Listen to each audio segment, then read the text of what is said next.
મિત્રો ફાઇનલી હે ને મૂંગો વારી લીધો. ઘરની બહાર ઉતરી જાઓ. ઉપાડ લ્યો. જોજો ભાઈ જોજો. બાપા મારે નહીં. જારો. પ્રિયાંકા પણ તો હેલો દોસ્તો, welcome back to my new video. તો ફરીથી મારા પાંગા જેવો વિડીયોમાં તમારું સ્વાગત છે. તો બધાને જય શ્રી રામ. તો મિત્રો કેમ છો બધા? મજામાં ને? તો ફરીથી આજે એક ફફડાવી નાખે એવો વિડીયો લઈને આવી ગયો છો. ટ્રેલર તો તમે જોયું ને. આ મિત્રો આજે ઉપાડવાના અહીં આપણે ધવલભાઈ ફોટોવાળાને. તમે બહુ જાજી બધી કમેન્ટ કરી નાખી ધવલને ઉપાડો. એમાં મિત્રો થોડુંક રિસ્ક છે, કેમ કે ભાઈ જીગરભાઈ કરતા પણ જીંકો હે. તારું શું કેવું ધાર્મિક ઉપાડવામાં? ધ્યાન રાખજો, ઉપાડી લે. ધ્યાન રાખશું પણ ઉપાડી લેવું. એમાં એવું કે જીંકો હે અને મિત્રો એમાં હવે એના બાપા એના કરતાં પણ વાયડા છે. જીગરના બાપાથી વાડીએ રહેતા હતા, પણ મને એ બીક છે કારણ બાપાના હાથમાં આવી જાઉં ને તો ટાટિયા બાટિયા ભાંગી નાખશે. તો બસ હવે દીપક આવે છે, નાઈ ધોઈને ફ્રેશ થઈ છે અને વાગી રહ્યા છે મિત્રો એકચ્યુઅલીમાં 2 વાગી રહ્યા છે. તો અમે બપોર વસારે જ નહીં કરી, કેમ કે બપોરિયા જ છીએ, તમને ખબર હે ને. હા તો હાલો દીપક આવી જાય એટલે નીકળીએ. ક્યાં નીકળીએ? ધવલભાઈના ગામમાં. તો ચલો કન્ટિન્યુ. ફાઇનલી આપણા દીપકભાઈ આવી ગયા છે એટીકેટીમાં. આજ રૂપારો કેમ લાગ્યો? ફેરન લવલી માખી વાડીએ ગયો તો એટલે. અને ફાઇનલી આપણો બ્લેક પેન્થર રેડી છે મિત્રો. આજે આપણે જઈ રહ્યા છીએ એકચ્યુઅલીમાં હે ને ચોકાભાઈને લઈને. અને ભાઈ મને ગાડી ગમે છે મિત્રો, કાંઈ ના ઘટાલો બેસી જાય અંદર. બીજી વાતો હવે હે ને અંદર બેસીને કરીએ. તો ફાઇનલી મિત્રો ગાડીમાં બેસી ગયા હી. અને હવે હે ને જો પ્લાનિંગ અમારું એવું છે કે અમે હે ને ધવલભાઈને ફોન કરશું અને એમ કહેવું કે અમે તમારા સબસ્ક્રાઈબર હઈ, સુરતથી બોલી હઈ. અને આ મિત્રો મારી સ્ટોરી કંઈક અલગ જ હોય. તમને એ ગમે ત્યારે તો અમે આવી રીતે આ વિડીયો શૂટ કરીએ છીએ મિત્રો. અને તમે બહુ જાજી બધી કમેન્ટ કરી નાખી કે ધવલભાઈને ઉપાડો. મિત્રો એ બહુ નાનો છોકરો છે, પણ તમે એટલી બધી કમેન્ટ કરી નાખી ને તો કંઈક કરી નાખીએ. અને મને તો એ બી કે રજા ઉપર ના આવે. હવે એને વાત કરીએ. ભાઈ ફોન કરે છે, ફોન કરીને એમ કહેવાનું કે અમે સુરતથી તારા સબસ્ક્રાઈબર બોલીએ. અમે દ્વારકા દર્શન કરવા આવ્યા હતા અને અમે ખંભાળિયા સાઈડ આવી તો એ ખંભાળિયાના આજુબાજુ ગામડામાં જ રહીએ. તો આપણે વાત કરે ભાઈ. ફોન કરે ફોન કર ભાઈ. જય દ્વારકાધીશ. ધવલભાઈ અમે સુરત થી બોલી, તમારા સબસ્ક્રાઈબર હે. ભાઈ બોલો. હવે દ્વારકા બાજુ આવ્યા હતા દર્શન કરવા, તો વાત સાંભળી કે તમે આ બાજુ ખંભાળિયા તાલુકામાં જ રહ્યો, આજુબાજુ ગામડું છે. હા, ખંભાળિયા તાલુકાનો કોલવા ગામે ને જ નહીં બોલો. તો નીકળતા મળીએ હું કહું ધવલભાઈ ને. આવો અહીંયા ખંભાળિયા હો તમે? હા નીકળીએ હે ખંભાળિયાથી. આથી નીકળો, હાલો આવો બીજું હું. હા તો વાંધો નહીં, હાલો પૂગીને ફોન કરી તમને. કયું ગામ છે તમારું? અમારું કોલવા હે. કોલવા. હા, કાંઈ તમે હમણાં જ નીકળો છો? એમ કે અમે ખંભાળિયા પૂગીને ફોન કરશું. હા તો ખંભાળિયાથી થોડાક છેટા હતા તો ખંભાળિયા પૂગીને ફોન કરી તમને. આથી તો કરો, હું અત્યારે મામાના ઘરે આવ્યો હો. હા તો એ કાંઈ વાંધો નહીં, હાલો ખંભાળિયા પૂગીને ફોન કરી તમને. હા એ તો ફાઇનલી મિત્રો એ મામાના ઘરે તો ગયા છે, પણ એમ કહે કે પૂગીને ફોન કરો તો હવે ભલે થઈ જાય. તો હાલો કન્ટિન્યુ. હવે આપણે કોલવા જવાના હે ભાઈ, તો શું કરશું? થઈ જાય ને તો ભલે. હાલો મિત્રો.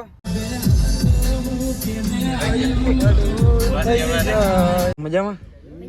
હા ભાઈ.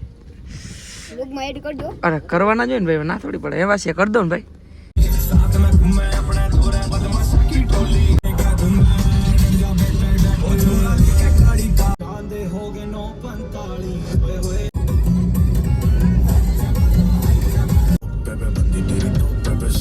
તો ફાઇનલી મિત્રો આપણે કોલવામાં પહોંચી ગયા હે. કોલવા ગામમાં પણ હે ને ધવલભાઈ વાડીઓ મારીએ હે. અને હવે એને ફોન કરીને એને કહે કે અમે હે ને કોલવા ગામમાં પૂગવા આવ્યા હી. એમ કે ફોન કરાલ. હાલો. ધવલભાઈ ખંભાળિયા તમને ફોન કર્યો થોડીક વાર પહેલા, તમને મળવા આવવાના હતા. કોણ? અરે ખંભાળિયાથી નહોતો ફોન કર્યો, સુરતનું નામ દીધું હતું ને તમને મળવા આવવાના હતા. આ કે દ્વારકા આવો ઈ જ ને? હા ઈ તો અહીંયા કોલવા રોડ ઉપર ઉભા. તમે કઈ બાજુ છો? એટલે ક્યાં રોડ? આપણે હે કોલવા બારોબાર વાળો રોડ હે. તો અહીંયાથી એક કામ કરો, સીધે આવો. હા હું અહીંયા રોડે જાઉં હમણાં ઊભો. એટલે વાડી બાજુ આવવાનું હે કોઈ નહીં? હા, વાડીઓ ડારો આમ રસ્તો આવે છે ને ઈ બાજુ વયા આવો તમે, બરોબર? હા આથી ની હાલો ઊભો આગળ. ભલે હાલો. એ તો ફાઇનલી મિત્રો હે ને રસ્તો તો આ જ છે. અને મને એવું હતું જ મિત્રો, મને શંકા તો હતી કે આ હે ને મિની વ્લોગ બનાવીને એમાં રસ્તો બહુ દેખાડે છે. તો હાલો હવે ને આમ જો એને હે ને થોડો આ સાઈડ લગભગ આવે ને હાલીને આવે ને આમ. શું કીધું? આવે ખબર. આવે ને? તો ફાઇનલી મિત્રો એને મૂંગા બુંગા વારી લીધા હે અને આમ જો ધાર્મિક જો અને દીપક આની આજ બધા કરતા નોખું કર્યું મિત્રો. નેપટિંગ બાંધ્યું. એમાં એવું છે કે રૂમાલ હતા ને નહીં, અને આ ગામમાં રૂમાલ લેવા જાય તો મોડું થઈ જાય, અને હવે સામે ઊભી ગયું છે, આપણે ખોટી નથી થવું, નકર વળી વરસાદ ચાલુ થઈ જાય ને મિત્રો તો બહુ ઓલું થાય. ચાલો ભાઈ કન્ટિન્યુ જવા દો. હે કેટલીક વાડી શેટી હોય અહીંથી ઈ જોવાનો છે મિત્રો. એમ કે રોડ ઉપર આવવા દીધો એમ કીધું છે. જો આમ હાઈલ આવે ધ્યાન રાખજો.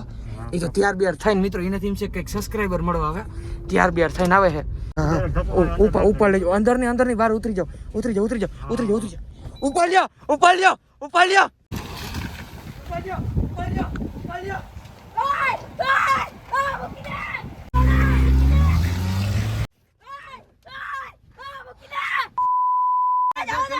ઉપર આ માલદા કાકા આ ધોડો ધવલ ને ગુંડા ઉપાડી ગયા ધવલ ને હાલો લેવા પકડજો નીકળી ના જાય. પકડજો જોજો ભાઈ જોજો.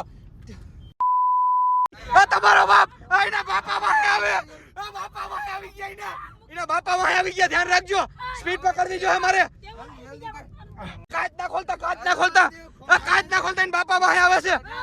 એના બાપા આવે છે વાહે. ધ્યાન રાખજો. જોજો એના બાપા ના આવી જાય. બાપા આવે અમારા ભાગ. એના બાપા આવે છે. એના બાપા વાહે આવે છે. બસ હવે જાઓ તો ચારે સાઈડ માં કાઢવી જોઈએ.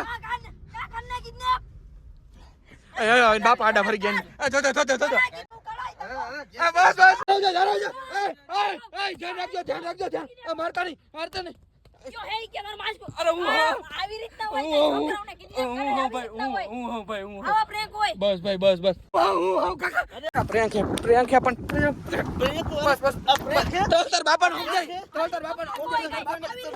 તાર બાપા મૂકી દે. કાકા આવી રીતના પ્રેન્ક હોય આવી રીતના બસ જીકી પડ્યો બસ